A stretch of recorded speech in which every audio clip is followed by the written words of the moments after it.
কর্তৃক আয়োজনে আজকের এই স্বল্প সময়ের কীর্তন অনুষ্ঠানে সম্মানিত সভাপতি উপস্থিত হয়েছেন হিন্দু সম্প্রদায়ের আমার কাকিরা, দিদিরা, দাদারা, সকলের প্রতি আদাব ও নমস্কার। আপনারা ভালো আছেন তো? যাই হোক, আপনাদের এই অনুষ্ঠান স্বল্প সময়ের মধ্যে অনেক একটা জমজমাট আর কি অনুষ্ঠানে।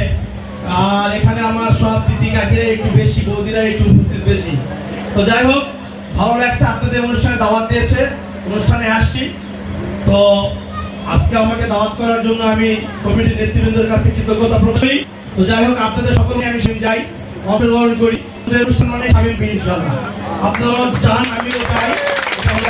তো যাই হোক, আপনাদের এই মন্দিরটা খুব পুরনো মন্দির। এই মন্দিরের কমিটির নেতৃবৃন্দরা আমার কাছে একটা দাবি করেছে, সেটি হলো ছাদ। এটা ছাদ দিতে, ওই ছাদ দিতে নাকি 4 লাখ টাকা প্রয়োজন। তো যাই হোক, আমার কাছে 1 লাখ টাকা সহযোগিতা চেয়েছে, আমি 1 লাখ টাকা ইনশাআল্লাহ দিব আপনাদের। কোনো সমস্যা নাই, যদি আরো লাগে ইনশাআল্লাহ সেটাও ব্যবস্থা করে দেবো। ছিলাম ইনশাআল্লাহ, আগামী দিনে আরো ব্যাপকভাবে থাকবো যদি উপরওয়ালা সহায় হয়। শুধু আপনারা আমার জন্য আশীর্বাদ করবেন। সকলের সুস্বাস্থ্য দীর্ঘায়ু কামনা করে আপনাদের এই আজকের অনুষ্ঠান শতভাগ সফল হোক এই আশা আহ্বান রেখে আমি আমার বক্তব্য এখানে শেষ করলাম। সকলে ভালো থাকবেন।